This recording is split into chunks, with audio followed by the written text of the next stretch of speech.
Hello everybody! Magandang araw. Ngayon ay tuturuan ko kayo kung paano gamitin ang coins sa Lazada.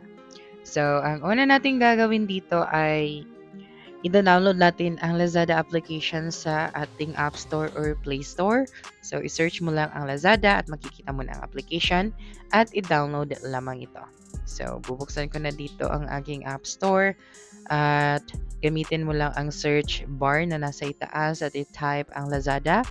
Ngayon, i-click mo lang ang app na ito. At kapag hindi mo pa ito na-install, i-click mo lang install at i-click mo ang open. Yun, pagkatapos yan ay kailangan nating gumawa ng account dito sa Lazada. So, i-click mo lang ang account at kailangan mo mag-sign up para magkaroon ka ng account dito sa Lazada. Ngayon, nakikita natin dito na may account na ako. So, ang gagawin natin ngayon ay mag-login or magsa-sign in ngayong araw. So, dito, may option tayo na i-click ang Earn Last Rewards. So, kapag clinic mo ito, marireceive mo ang coins. So, nakikita mo ang coin balance natin na nasa itaas. At kapag clinic mo ang check-in option, may reward ka ding matatanggap. So, everyday dito sa Lazada, may coins kang marireceive kapag mag-check-in ka everyday.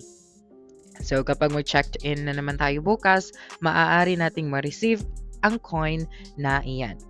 So, dito may ibang paraan pa para kumita ka ng mas malaking coins at pwede mo itong gamitin kapag bumili ka ng mga items. So, ang gagawin mo lang, mag-scroll ka lang dito at makikita mo lahat ng products or mga products na applicable ang coins. Katulad na lamang nito. So, may icon siya dito or may thumbnail siya na coins. So, ibig sabihin yan, kapag bumili ka nito, maaari kang magkaroon ng discount at gamitin ang iyong coins sa Lazada. So, nakikita mo dito, before ka makakapag-check out or i-place ang iyong order, makikita mo ang coins. So, kailangan mong i-on ang button na ito para magamit mo ang iyong coins.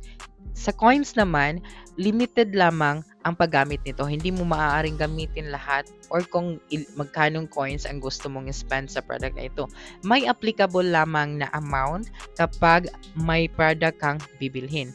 Isa yan sa napaka-importanting tatandaan mo kapag gumamit ka ng coins dito sa Lazada. So, itry natin ang product na ito.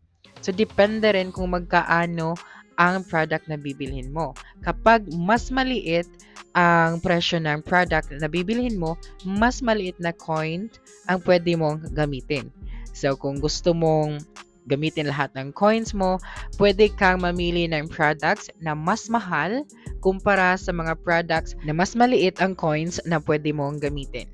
So, kung gusto mo pang makapag-earn ng mas maraming coins, ang gagawin mo lamang ay mag-check-in ka at pwede ka rin maglaro ng iba pa para makakuha ka ng mas maraming rewards. Dito naman, nakikita mo na ang ilang products ay hindi applicable ang coins.